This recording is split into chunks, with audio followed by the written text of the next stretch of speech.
예, 오늘 영상처럼 문제보다도 그 문제 뒤에 역사하시는 우리 하나님의 계획에 집중할 때에 이 놀라운 주님의 기적의 역사가 나타납니다. 다시 한번 서로에게 인사할까요? 믿음과 순종으로 도약합시다.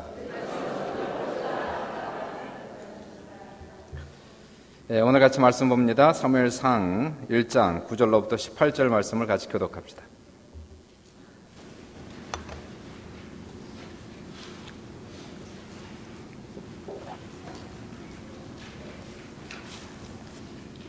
네, 사무엘상 1장 9절로부터 18절 말씀을 우리 교독합니다.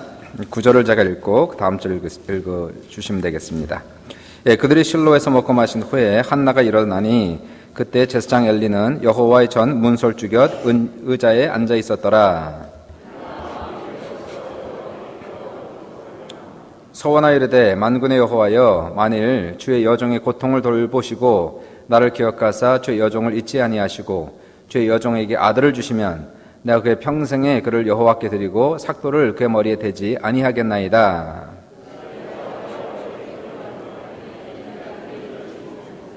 한나가 속으로 말하며 입술만 움직이고 음성은 들리지 아니하므로 엘리는 그가 취한 줄로 생각한지라.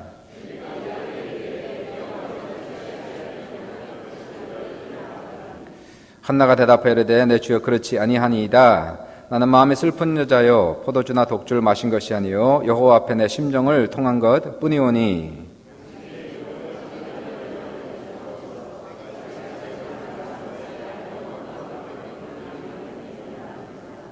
엘리가 대답하여 이르되 평안히 가라. 이스라엘의 하나님이 내가 기도하여 구한 것을 허락하시기를 원하노라 하니 이르되 당신의 여종이 당신께 은혜 있기를 원하나이다 하고 가서 먹고 얼굴에 다시는 근심빛이 없더라. 아멘. 네, 오늘은 믿음과 순종의 사람 8번째로서 이 한나에 대해서 같이 말씀을 듣고 은혜받는 귀한 시간을 갖도록 하겠습니다. 먼저 오늘 본문의 배경을 살펴보도록 하죠. 이스라엘 에브라임 산지에 엘가나라고 하는 한 사람이 살았는데 이 사람에게 두 명의 아내가 있었습니다. 첫째 아내 이름이 한나고 두 번째 아내 이름은 브닌나라는 여인입니다. 브닌나는 자녀를 잘 생산했는데 첫째 부인인 한나가 자녀가 없었습니다. 불임증에 걸려서 오랜 세월 동안 자녀를 갖지 못했어요. 그러니까 당연히 브닌나가 일일이 한나에 간섭하고 한나를 비평하고 매일같이 조롱을 합니다. 자식도 못 낳는 주제에 이러한 얘기들이요, 가슴을 긁어놓는 얘기들이죠. 자식 못 낳았으면 보따리 싸고 나가지 집에 왜 같이 있느냐, 남편이 없을 때에 그렇게 말을 던지는 겁니다. 자식도 못 낳으면서 밥만 자꾸 축낸다는 얘기나 하고요. 그러니까 이런 얘기를 매일같이 들으니까, 하루 이틀도 아니고 매일같이 들으니까 이게 사람이 참지를 못하고, 이 성경에서 보시면은 한나가 마음이 격동되었더라, 이렇게 뒤집어졌다는 얘기예요. 속이 뒤집어졌다, 이러한 얘기를 지금 하고 있습니다. 이 엘가나 남편은 참 착한 사람이어서 한나를 불쌍히 여기고 또 한나를 더 사랑해서 브닌나보다도 음식을 줄 때 갑절로 더 주고 또 선물도 주지만 한나는 그것으로 만족하지 않고 위로를 받을 수가 없습니다. 어떤 상황 속에서는 사람의 위로가 결코 위로가 될 수 없다는 겁니다. 오히려 남편 엘가나가 한나를 사랑할수록 브닌나의 시기와 질투 그리고 격동시키는 일들은 점점 더 많아져가지고 나중에 한나가 마음에 너무 심한 상처를 받고 거의 정신병에 걸릴 정도로 되어서 밥도 먹지 않고 날마다 울기만 하는 거예요.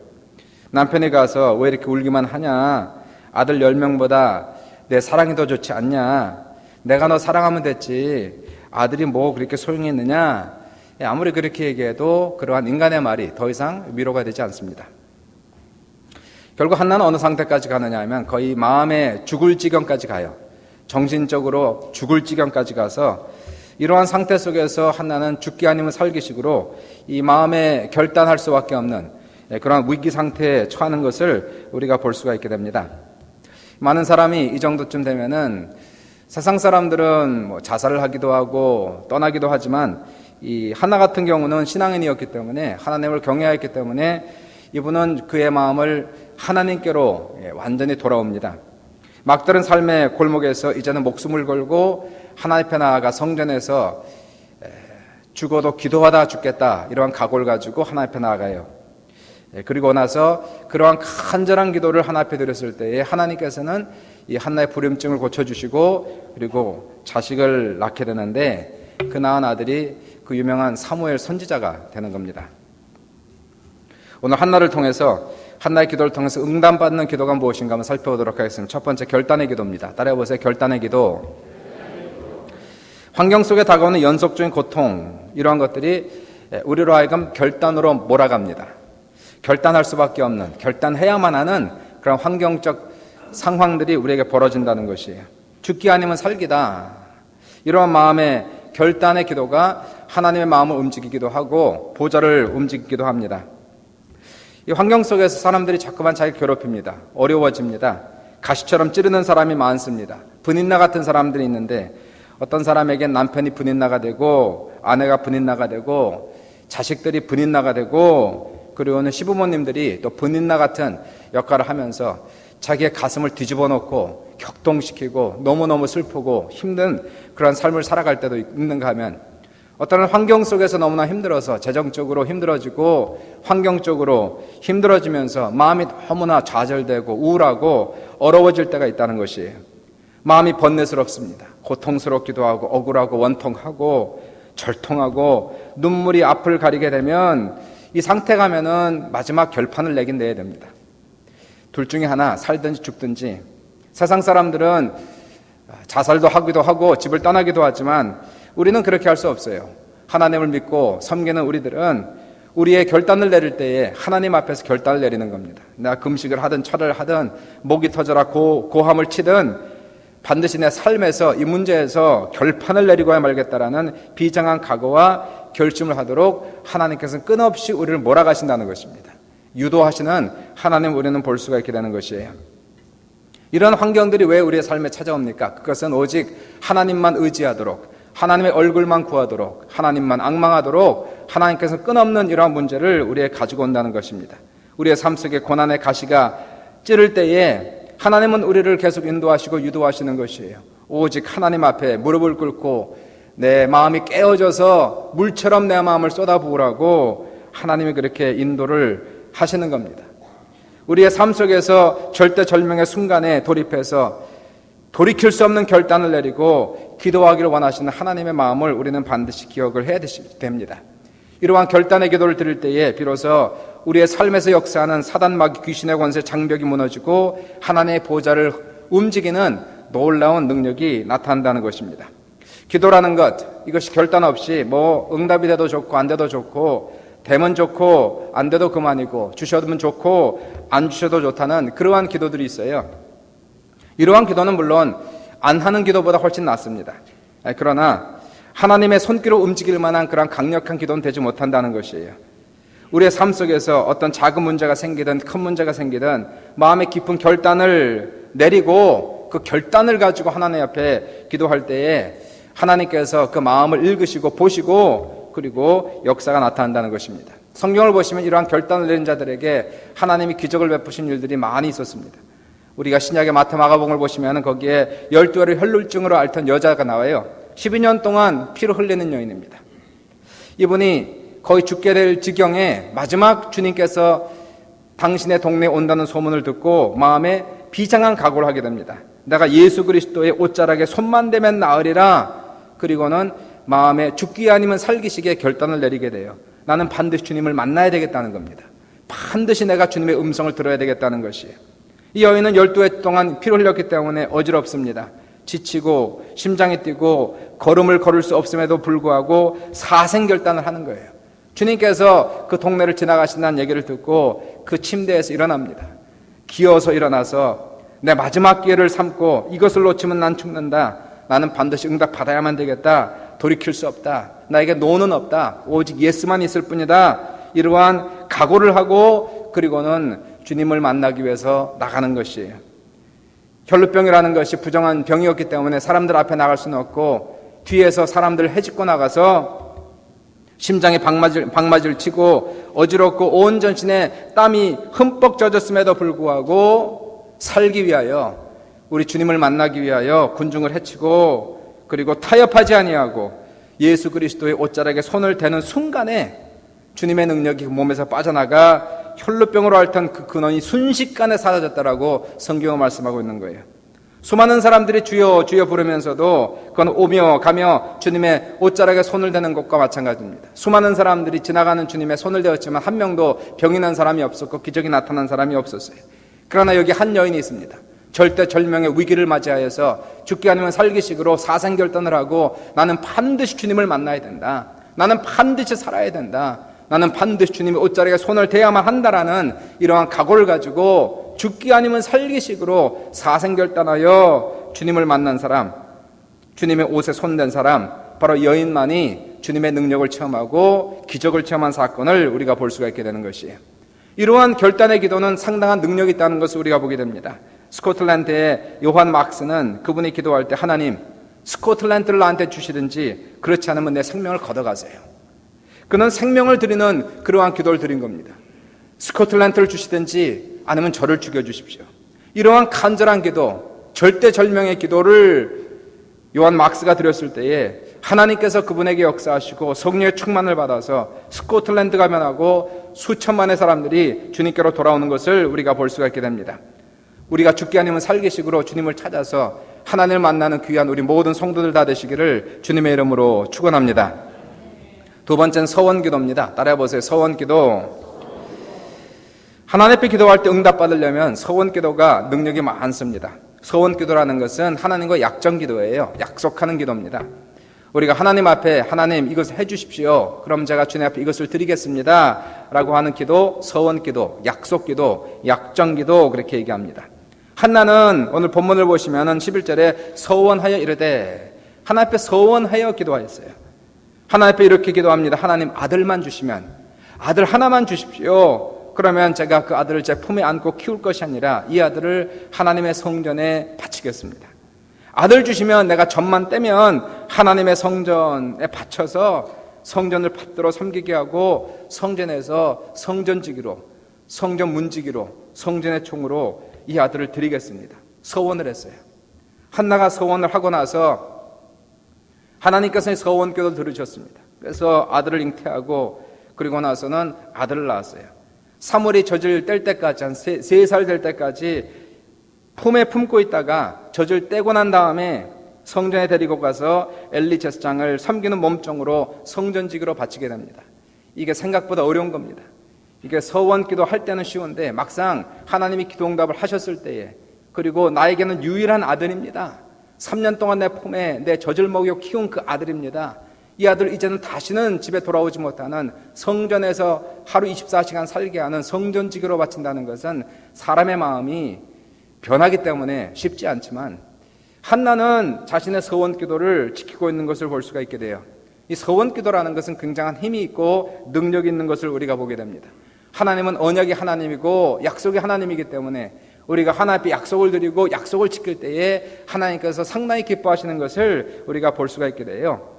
야곱은 경우를 보십시오. 야곱 경우도 자기 형 에서의 낯을 피하여서 도망갈 때에 빈털터리로 아무것도 없는 상태에서 그리고는 도망을 칩니다. 한 장소에 이르렀어요. 배달에 이르러서 돌베개를 베고 잠을 잡니다. 정말 쓸쓸하고 아프고 힘든 이러한 상황 속에서 잠을 자는데 한밤중에 꿈을 꾸는 거예요. 하늘문이 열리고 하나님의 보좌가 하늘에 있고 하나님께서 보좌에 앉아 계시고 그 보좌로부터 천사들이 오르락 내리락 하는 것을 보고 아침에 깨어서 이분이 너무나 놀라가지고 두렵도다. 이곳은 하나님이 계신 하나님의 집이로다. 그리고는 돌기둥을 세웁니다. 자기가 베고 있었던 돌베개 이것을 기둥으로 세워서 그리고 자기가 가지고 있었던 유일한 재산 기름입니다. 이 기름을 거기에 전체를 다 붓고 그리고는 하나님 앞에 서원기도를 드려요. 하나님, 제가 가는 길에 하나님 지켜주시고 내가 먹고 마실 것 주님께서 주시고 무사히 하나님 우리 아버지 집으로 돌아오게 하시면 하나님 제가 약속합니다. 제가 하나님을 영원히 섬기겠습니다. 그리고 여기에 기름 부은 이 자리가 하나님의 성전이 될 것이고 그리고 내가 얻은 모든 수입 중에 10분의 1을 반드시 하나님께 드리겠습니다. 그리고 서원기도를 드리고는 그 자리를 떠나가요. 변한 게 아무것도 없었습니다. 빈털터리로 이제는 가지고 왔던 기름까지도 하나도 없는 상태에서 그리고는 하란으로 삼촌의 집으로 떠나게 되는데요. 하나님께서 서원기도를 받으시는 거예요. 그 기도를 기쁘게 받으시고 그에게 축복을 주시는데 엄청난 축복을 그때부터 주기 시작합니다. 야곱이 손을 대는 것마다 형통하는 거예요. 복을 받는 거예요. 20년 만에 엄청나게 많은 짐승의 떼를 거느리고 고향으로 금이 환항하여 돌아옵니다. 한때 두 때에 양과 소와 나귀와 노새를 데리고 그리고 돌아오고 12명의 자녀를 얻어서 돌아오고요. 많은 종들을 거느리고 그리고 자기의 고향으로 돌아오게 돼요. 갈 때는 빈털터리 거지의 모습으로 갔어요. 하나님 앞에 서원기도를 드리면서 자기 가지고 있었던 유일한 자산이었던 기름을 붓고 하나님 앞에 서원기도를 드렸어요. 20년 만에 하나님께서 그 사람을 크게 만드시고 장성하게 만드시고 성공하게 만드셔서 이 세상에 둘도 없는 그러한 놀라운 축복을 받는 사람이 되게 하셨습니다. 바로 그가 하란에서 삼촌의 집을 떠나서 고향으로 돌아올 때에 바로 베델을 지나가는 거예요. 그리고 베델에 가서 자기가 서원했던 그 자리, 하나님을 처음 만난 그 자리, 정말 살아계신 하나님을 몸소 체험했던 그 자리에 거기에서 제단을 쌓고 하나님 앞에 예배드리는 모습을 보게 되고요. 평생 자기가 서원한 대로 하나님 앞에 11조를 드림으로 그와 그 후손이 하나님께 크게 복을 받아서 이스라엘 민족으로 만들어지는 귀한 역사가 나타나는 것을 보게 됩니다. 서원기도라는 것은 하나님의 손을 움직이는 큰 능력이 있다는 것이에요. 그러므로 우리는 신중하게 작정한 서원, 기도, 어마어마한 그러한 힘이 발휘를 할 수가 있다는 것입니다. 그렇기 때문에 우리가 어떤 문제를 닥쳤을 때에, 어려움을 닥쳤을 때에 크고 작은 서원을 하는 것이에요. 하나님 앞에 서원 예물을 드리고 하나님 앞에 부르짖어 기도하면서 하나님 이것을 좀 들어주십시오. 하나님 앞에 이러한 약속을 드리겠습니다 라고 기도할 때 하나님은 바로 그 서원 기도를 기쁘게 받으시고 반드시 응답하는 것을 보게 됩니다. 한 가지 조심할 것은 서원 기도는 반드시 지켜야 된다는 것이에요. 서원이라는 것은 그 문제가 해결되었을 때에 아무리 나중에 손해가 온다 할지라도 내 마음이 변해서는 절대로 안 된다는 것입니다. 많은 사람들이 하나님 앞에 서원 기도를 쉽게 하기도 해요. 하나님 내 병만 고쳐주시면 내 집을 다 바치겠습니다. 그러나 병이 낫고 난 다음에는 너무나 아까워지는 거예요. 그래서 서원 기도의 서원 약속을 지키지 않는 사람들을 우리가 종종 보게 됩니다. 이러한 사람들은 참 큰 실수를 하는 것이에요. 왜냐하면 하나님을 향하여 거짓말한 것이고 하나님을 향하여 사기를 쳤기 때문에 다시는 하나님께서 그 서원 기도를 받지 아니하시고 하나님의 축복을 절대로 받지 못하는 것을 우리가 보게 됩니다. 그러나 하나님 앞에 서원을 드리고 나중에 서원을 갚을 때에 하나님께서 그 약속을 기쁘게 받으시고 그 이후에 주시는 하나님의 축복이라는 것은 말로 다 할 수가 없다는 것이에요. 시편 50편 14절 15절에 감사로 하나님께 제사를 드리며 지존하신 이에게 내 서원을 갚으며 환난 날에 나를 부르라 내가 너를 건지리니 내가 나를 영화롭게 하리라 말씀하고 있어요. 서원을 갚으면서 환난 날에 하나님을 부르면 하나님께서 건지시고 하나님이 축복하신다는 것을 보게 됩니다. 한나는 자신이 서원한 것을 확실하게 지켰어요. 하나밖에 없는 자식이었습니다. 정말 귀한 아들이었어요. 그러나 3년을 키우면서 얼마나 이뻤겠어요. 3살 정도 됐을 때에 정말 자기 눈에 넣어도 아프지 않을 만한 그러한 아들이었습니다. 유일한 아들이었어요. 인간이었기 때문에 마음에 요동이 없었겠습니까? 아깝지 않았을까요? 그러나 하나님 앞에 약속한 것이었기 때문에 하나님 앞에 서원한 것이었고 이것은 분명히 내가 기도함으로 하나님이 나에게 주신 것임을 한나는 알았기 때문에 이 서원을 반드시 지킬 수밖에 없었습니다. 3년을 키우고 그리고는 엘리 제사장에 가서 그 자식을 바쳐요. 이제는 너는 여기서 살아라. 3살 때부터 시작해서 평생토록 바로 그 성전에 살면서 제사장을 섬기고 그리고는 성전 문지기로 성전을 봉사하는 사람으로 자라가는 것을 보게 됩니다. 그랬더니 한나가 받은 그 이후의 축복이라는 것은 말로 다 할 수가 없는 것이 먼저 그 아들 사무엘이 큰 복을 받게 됩니다. 사무엘은 나중에 커서 당대의 가장 위대한 인물이 되는 거예요. 성전지기로 바쳤지만은 사무엘은 성전지기로 끝난 것이 아니라 이스라엘의 가장 위대한 종으로 가장 큰 사람으로 장성하는 것을 볼 수가 있게 됩니다. 하나님께서 함께 계셔서 하나님께서 사무엘을 나타나시고 사무엘에게 말씀하셨어요. 성경 읽어보시면 사무엘의 말은 하나도 땅에 떨어지지 않았다라고 말씀합니다. 그가 말한 모든 것들은 그대로 이루어짐으로 말미암아 하나님께서 과연 사무엘을 선지자로 세웠다는 것을 사람들이 인정을 하기를 시작을 했어요. 이 시대는 정치적인 격동기 시대입니다. 사사시대에서 왕정시대로 들어간 아주 위험하고 어려운 시대에 하나님께서 사무엘 선지자를 들어서 사용하는 것을 우리가 볼 수가 있게 되는 것이에요. 사무엘을 통하여서 나라 전체가 영적으로 부흥하기 시작했어요. 수많은 사람들이 우상을 버리고 하나님께로 울며 돌아오기를 시작했어요. 하나님의 놀라운 기적이 사무엘 선지자를 통해서 나타나기를 시작을 했어요. 그리고 이 사무엘 선지자를 통하여서 이제는 왕정시대로 들어오면서 초대 왕이었던 사울에게 기름을 부어서 왕을 세우시고, 둘째 왕이었던 다윗에게 직접 기름을 부어서 왕을 삼으로 말미암아 바로 이 나라가 영적으로, 정치적으로, 사회적으로 안정권에 들어오게 하는 가장 위대한 사역을 했던 사람이 바로 사무엘 선지자였던 것을 우리가 보게 됩니다. 만약에 한나가 너무나 아까워서 하나님 앞에 드리지 않았다면 어떻게 되었을까요? 내 자식이니까 이 자식을 내 가슴에 품고 평생 하나님 앞에 드리지 않았다면 사무엘은 아마 그냥 평범한 사람이었을 겁니다. 그러나 아까워도 하나님 앞에 서원했으니까, 약속했으니까 하나님 앞에 온전히 그 아들을 바쳤을 때에 하나님께서는 사무엘을 들어서 위대한 종으로 사용하는 것을 우리가 볼 수가 있게 돼요. 한나에게 임한 축복도 위대합니다. 한나가 사무엘을 데리고 엘리 제사장에 갔어요. 그리고 이 아들을 바칩니다. 엘리 제사장이 너무나 기뻐가지고 기도해 주지 않습니까? 하나님, 사무엘 대신에 또 다른 자식들도 주옵소서. 하나님께서 그 기도를 받으시고 한나에게는 그 이후에 세 아들과 두 딸을 주심으로 5명의 자녀를 얻게 하는 귀한 역사가 나타나요. 하나를 바쳤더니 하나님께서 세 아들과 두 딸을 주신 귀한 역사를 우리가 바라보면서 하나님 앞에 드리지 아니하고 내가 끝까지 움켜잡은 것은 그걸로 끝나지만, 가장 귀한 것을, 가장 귀한 아들을 하나님 앞에 드렸을 때에는 하나님께서는 바쳐진 그 아들을 축복하시고, 또한 그 이후에도 5명의 자녀를 축복하심으로 말미암아 한나의 모든 모욕을 씻어주시고, 지금까지도 한나는 믿음의 어머니로, 기도의 어머니로 오늘도 존경받는 그러한 모습을 우리가 보게 되는 것이에요. 서원 기도는 참 능력 있는 기도입니다. 우리가 조심스럽게, 그러나 작은 서원, 큰 서원을 드리면서 설사 우리의 마음속에 아까운 마음이 든다 할지라도 하나님 앞에 담대하게 믿음으로 드릴 때에 그 이후에는 모든 축복들을 누리는 모든 성도들 다 되시기를 주님의 이름으로 축원합니다. 세 번째가 믿음의 기도입니다. 따라해 보십시오. 믿음의 기도. 한나가 하나님 앞에 결단의 기도를 드리기 시작했어요. 그리고 서원 기도를 드렸어요. 마지막으로 이제 믿음의 기도를 드리게 됩니다. 성전에 나와서 성경을 보시면 눈물을 흘리고 통곡하며 애곡하며 기도해요. 밤새도록 철야 기도를 합니다.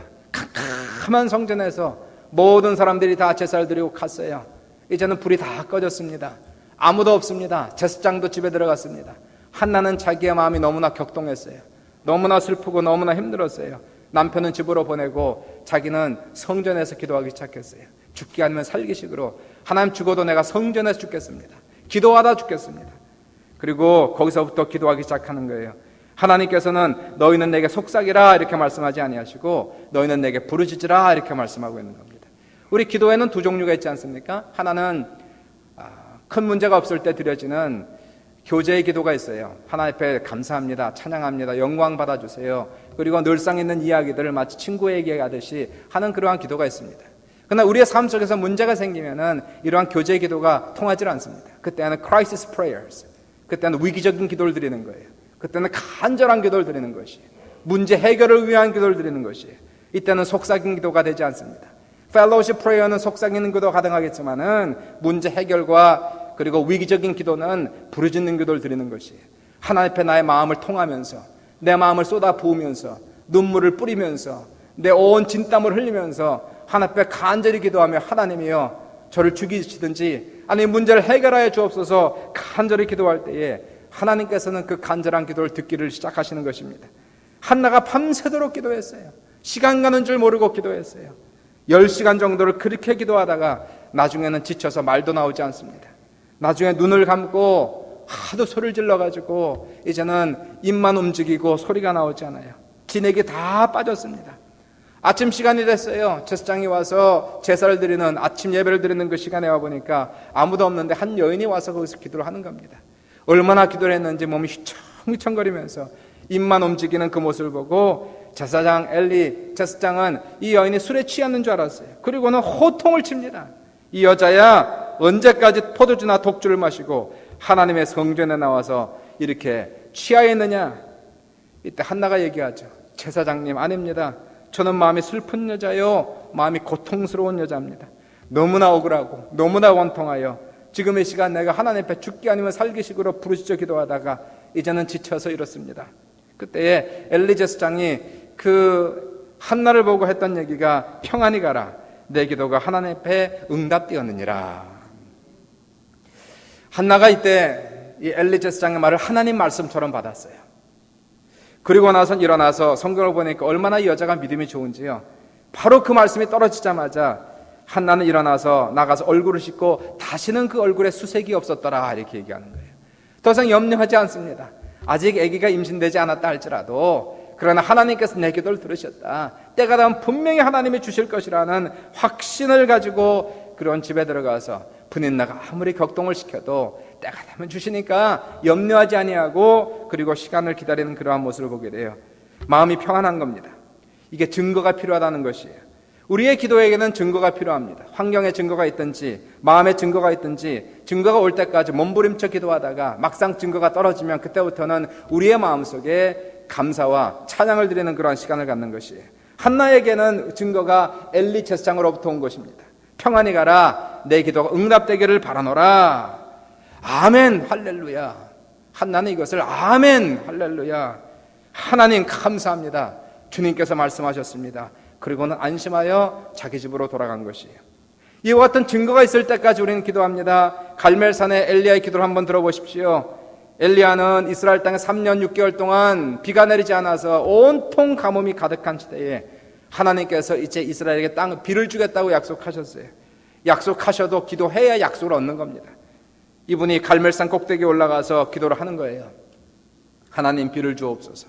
꿇어 앉아서 기도하는데 얼마나 간절히 부르짖어 기도하는지 배창자가 땡겨서 허리가 굽어져 얼굴 전체가 다리 사이로 들어가 버렸습니다.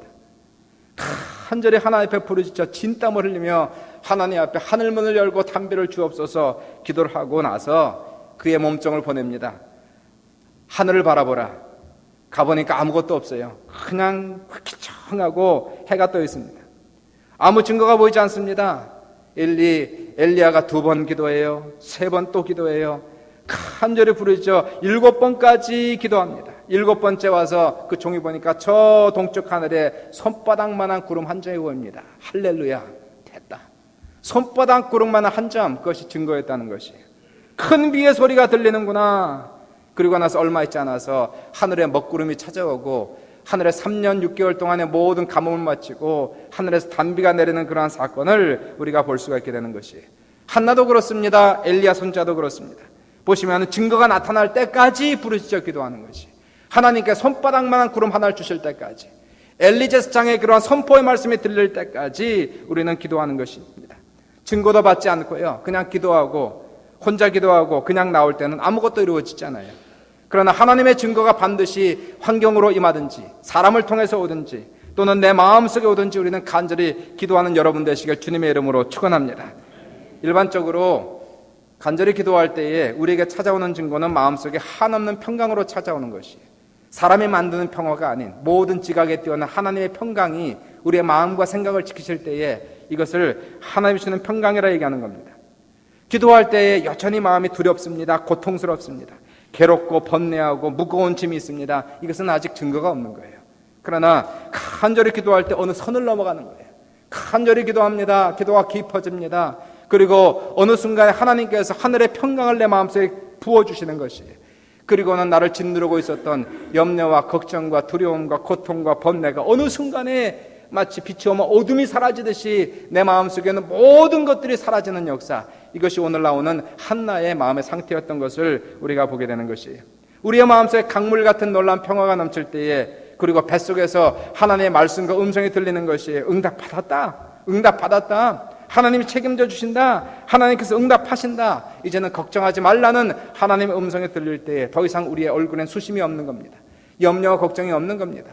환경은 여전히 변하지 않는다 할지라도 하나님의 약속을 굳세게 붙들고 그 약속의 말씀이 이루어질 때까지 기도하며 기다릴 때에 하나님의 기적의 역사가 반드시 나타나기를 주님의 이름으로 축원합니다. 이러한 증거가 오지 않은 상태에서 여전히 마음은 두렵고 염려되고 번뇌하고 고통이 있는데 기도를 끝내면 결단코 기도의 응답이 없는 거예요. 반드시 우리는 증거를 찾아야 되는 겁니다. 하나님의 말씀을 통하여 주일 설교를 듣다가 또는 성경을 읽다가 또는 기도하는 중에 하나님이 우리의 마음속에 주시는 작은 손바닥만한 증거, 작은 증거, 작은 씨앗 같은 그러한 증거가 올 때에 믿음으로 그 증거를 붙들고 간절히 기도할 때에 하나님의 기적의 역사가 우리 모두에게 넘치시기를 다시 한번 주님의 이름으로 축원합니다. 기도라는 것은 한나의 기도처럼 첫 번째 결단의 기도가 있어야 되는 거예요. 어떤 문제가 생기고 위기가 찾아오고 소원이 있었을 때에 그때 하나님이 원하시는 기도는 간절한 기도입니다. 하나님은 그때까지 우리를 몰아가시는 거예요. 환경적으로 하나님만 바라보도록, 하나님만 의지하도록, 하나님만 앙망하도록 우리의 마음 상태가 다급하게 만들 때까지 하나님 우리 환경을 통해서 끊임없이 우리를 몰아가시는 역사가 나타나면서 우리는 하나님의 마음을 읽어나갈 때에 하나님 앞에 비로소 무릎을 꿇고 내 가슴을 깨뜨리고 내 마음속에 쏟아붓는 그런 기도를 우리는 드리기 시작하는 것이고요. 그리고 하나님 앞에 우리는 언약하는 거예요. 하나님 앞에 서약하는 거예요. 하나님 응답하여 주소서. 내가 하나님 앞에 내 생명을 드리겠습니다. 내 모든 시간을 드리겠습니다. 내 삶을 드리겠습니다. 하나님 앞에 서원 기도를 드릴 때에 그 기도 하나님께서 기쁘게 받으시는 것이고요. 그리고 우리가 증거가 올 때까지 한나처럼 마지막 하나님 나에게 마음의 증거를 주소서, 환경의 증거를 주소서, 오늘도 말씀을 듣다가 하나님 나에게 말씀하여 주소서, 오늘도 말씀을 읽는 중에 성령이 나에게 말씀하여 주옵소서. 하늘의 빛이 내 마음속에 임하고 평강이 넘침으로 말미암아 그동안 나를 짓누르고 있었던 모든 사단 권세가 떠나가게 하시고 염려, 걱정, 근심, 불안, 초조, 두려움 다 떠나가게 하시고 원통함과 그리고 좌절이 다 떠나가게 하시는 그 순간이 바로 우리의 마음속에 있는 증거라는 사실을 믿으시길 주의 이름으로 축원드립니다. 기도 응답은 대단히 중요한 것이 하나님 살아계신 거 믿으시면 아멘 합시다. 하나님 여러분 사랑하는 거 믿으시면 아멘 하십시오. 근데 이 기도 응답이라는 것은 무엇일까요? 그것은 하나님이 살아있다는 것을 피부로 체험하는 거예요. 내 속사람으로 체험하는 거예요. 하나님이 나를 사랑하고 있다는 것을 기도 응답을 통하여서 체험적으로 우리가 아는 것입니다. 하나님이 사랑하는 것, 하나님이 살아계신 것 다 알아요. 다 믿어요. 그러나 그것은 개념적인 신앙인데 이제 막상 작은 기도를 드렸는데 너무나 정확하게 기도 응답하신 하나님, 1초의 차이도 없이 응답하신 놀라우신 하나님, 도저히 우연이라고 말할 수 없는 놀라운 기적적인 응답을 하나님이 주셨을 때에 아무리 작은 걸 할지라도 나한테는 너무나 큰 겁니다. 하나님이 여전히 살아계시는구나, 하나님은 내 기도를 들으시는구나, 하나님이 역사하시는구나, 그러면서 우리의 신앙이 차근차근 자라가는 것이에요. 우리의 믿음과 신앙이 살아있는 믿음으로, 그리고 체험적인 믿음으로 자라가면서 정말 하나님을 향한 우리의 믿음이 점점 더 강건해지는 역사가 나타나기 때문에 기도 응답은 너무나 중요한 겁니다. 우리 모든 성도들이 기도 응답 다 받으시길 주님의 이름으로 축원합니다. 하나님은 지금도 살아계셔서 우리의 기도를 응답하시고요, 우리의 문제를 다 알고 계시고 우리를 축복하기 원하신 그 하나님이세요. 하나님이 기다리는 것은 우리가 하나님 앞에 그토록 부르짖고 기도하는 것을 기다리고 있다는 사실입니다. 부르짖어 기도하고 서원하고 기도하고 믿음의 기도를 드림으로 말미암아 모든 성도들에게 기도 응답받고 기적의 간증들을 다 가지시고 기쁨으로 승리하는 우리 모든 성도들 다 되시기를 다시 한번 주님의 이름으로 축원합니다. 주님의 이름으로 축원합니다. 기도하겠습니다.